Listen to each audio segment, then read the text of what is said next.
Hey everyone, it's Camber here with the YoPro No. I am so excited to have Alec White with me today, 27-year-old software engineer at Whoop. For those of you who don't know what Whoop is, we're going to dive into those details very shortly. But Alec is coming to us from Boston, and thanks so much for being here. Thanks for having me, Camber. So as is tradition, I always like to share how me and all of my interviews get connected.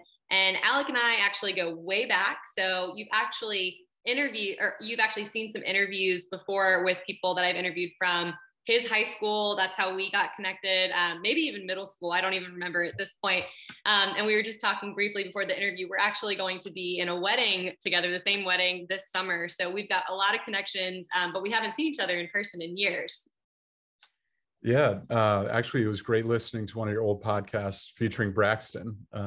That's right. Yeah, A lot has changed since the then. wedding that we are in. So I love it. And Frances, who's one of my best friends, she also was on, and she's getting married to Braxton. For those of you who are listening, she wrote a blog post for YoPro before. So we've just got everyone, the Baltimore clan and the Wake Forest clan.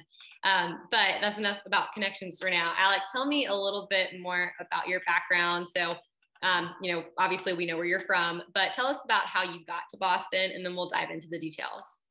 Sure. So I'm a software engineer on the growth team at Whoop. I've been a user of Whoop's products for almost 3 years now, but I started in this role this past May. So I was looking to make a change this past year. My significant other got into a grad school program here in Boston.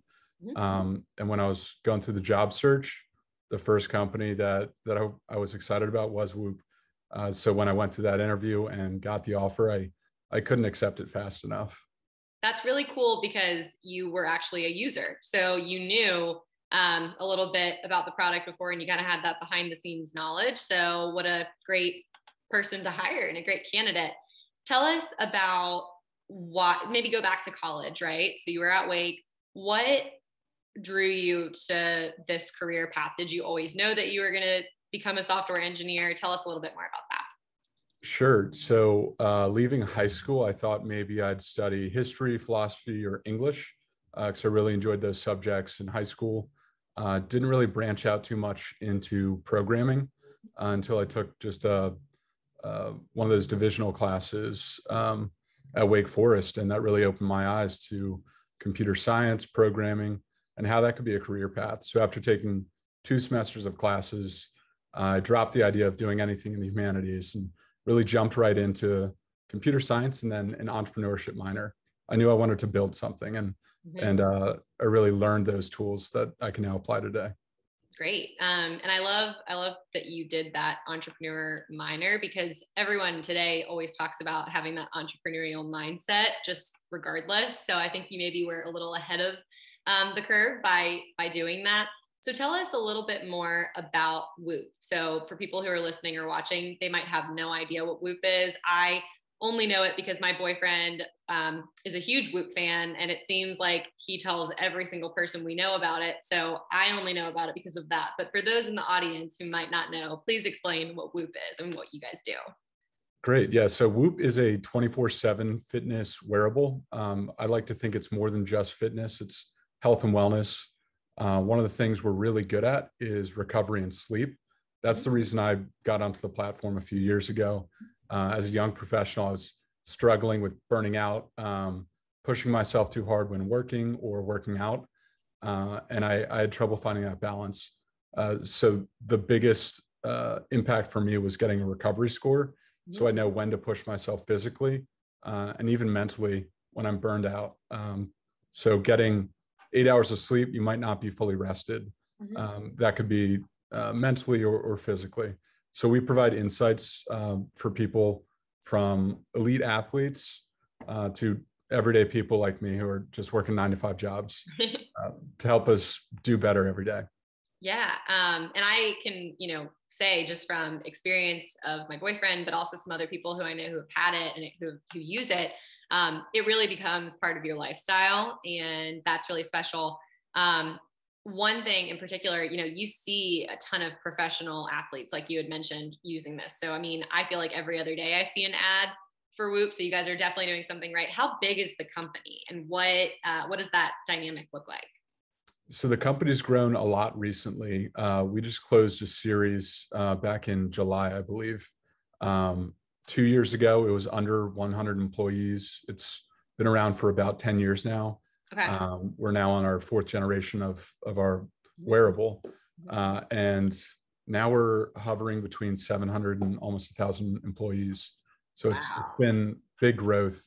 I'm employee, I think it's 500 some, in that range. So we're still adding a lot of new people, and looking to innovate and create new products to help athletes and everyday people.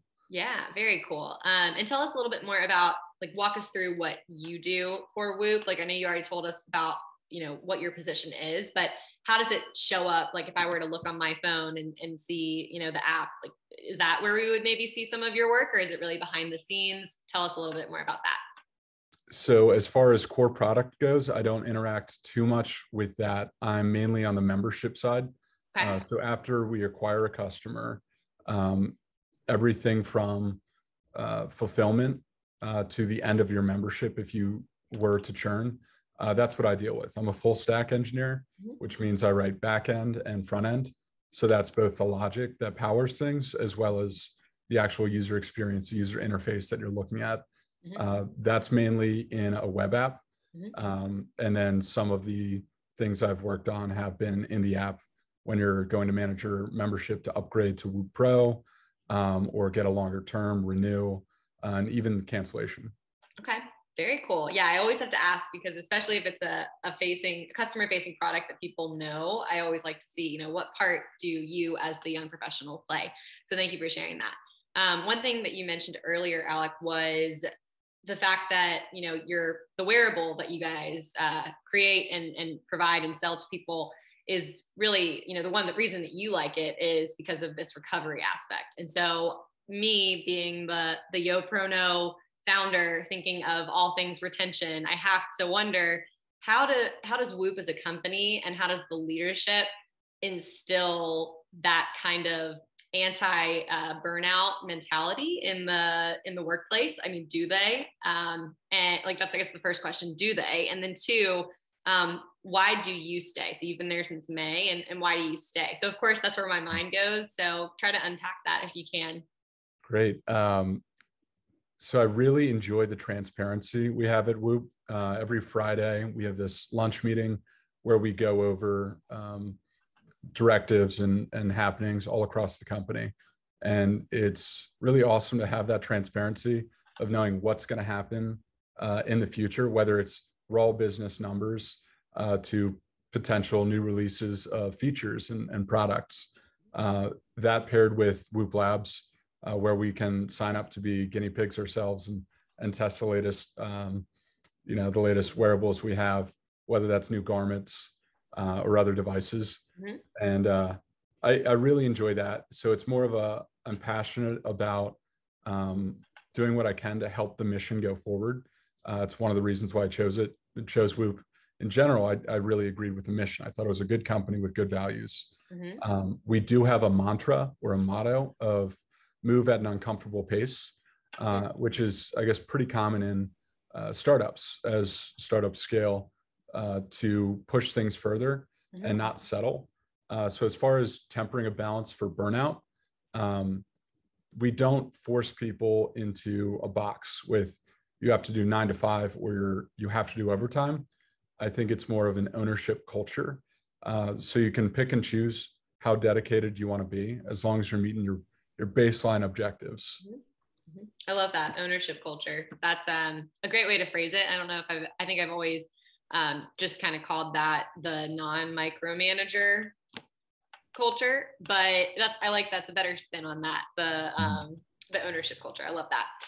One of my favorite questions to ask young professionals is what challenges you've experienced as a young professional. So this can be whether it was at your time since May at this job or in previous positions. What are challenges that you have faced, and how have you overcome those? So I think the biggest challenge I've had is dealing with imposter syndrome, if you're aware of that. So as a software engineer, entry level first job. The first job's the hardest to get. You only scale up and get more experience, and more companies want you to work on their products. Starting out working with some really talented people, it was hard not to compare myself to them and think, why don't I know as much as them? Why am I not as good at this certain language or doing things as they are? But then again, I got more perspective and had to learn some humility as well. I think when we level up and we graduate college, we think we could take on the world. You also have to know your limits and what you can control. And dealing with that imposter syndrome is helpful of picking certain battles, as well as what skills I want to focus on. Of sort of not being just a generalist, but finding things I want to become an expert on. Great. No, I thank you so much for bringing that up, because I personally feel imposter syndrome very often. I think a lot of times, all of the things I read about just being a business owner, it comes up constantly. But I think your point is so important, because it happens a lot outside of the entrepreneurial world as well. It happens when you do work for a startup, because obviously there is a lot going on that's really fast paced. But even at companies that aren't startups, people face this all the time. So thank you, because I think a lot of people listening will probably resonate with that. And it's good to know, you learned some humility through that. And thank you for sharing, just how you overcame that, because I know that's super vulnerable to share. And mindful of time, I have a few more questions for you, and then we'll wrap things up. But as far as leadership goes, tell us what you want leadership. So some people who are experienced professionals, those are people above the age of 40. What do you want them to know about the young professionals, just in general? Oh, that's a great question. I think that was a curveball. I'm sorry. I guess it's flexibility. Everyone's different in their work style. So some people these days when we're heading back to the office, some people's preferences might be hybrid or fully remote. And people work in different ways and have different patterns for productivity. So finding a culture that's accepting in that way can lead to more productivity than you'd think with a one size fits all solution. Absolutely. Tell us about what you like to do for fun as a YoPro. We've talked all work and no play, but what do you like to do outside of the office? I really like to cook. It's actually one of my favorite things to do. So nice. We host quite a few little dinner parties. Had one last night, having one tonight too. Wow, very fun. What's your go-to recipe? Oh, I don't have a go-to recipe. I like to crack open a bunch of cookbooks. Brad Leone just published one that I have that I've been trying to do most recipes. A lot of things with fermentation. I like to ferment things on my own. It's a very interesting process. Cool. Actually make a bunch of hot sauce from scratch, making the vinegar from scratch too. Cool. I mean, that could be a potential business opportunity one day, Alec. It might be. Oh, thank you. Yeah. That's where my I'll mind have to send goes, you some. if you're good at it. Yeah, seriously, I would love that. I'll bring it to the wedding. Yes, love that. I'll just take it back on the plane with me. Okay, and then final question, and then I'll ask you if you have anything else to wrap up. Why does Whoop not have a watch on their product? That is my number one question that I have to ask, and I know there's a good reason, so that's why I'm asking while we're being recorded. Focus. So to talk a little bit about my previous experience before Whoop, I was in a place where I didn't have my phone on me during the day. You're a lot more focused when there's no distraction of a screen. I think a lot of people do switch from some of our competitors to our product because there is no distraction. You can choose what you want to see, when you want to see it. And it's not on your wrist buzzing, telling you about something else going on. It is helpful to have like other products to supplement, like swimming or running, to measure things if you want that instant feedback. But yeah, staying focused. And I think it's really important, whether it's working out or in our day-to-day at work. Cool. I think so too. Well, thank you so much for your awesome answers and for being willing to share your story with us today, Alec. Do you have any last minute words of advice before we wrap up? Keep on hustling. Yeah, keep on pushing forward.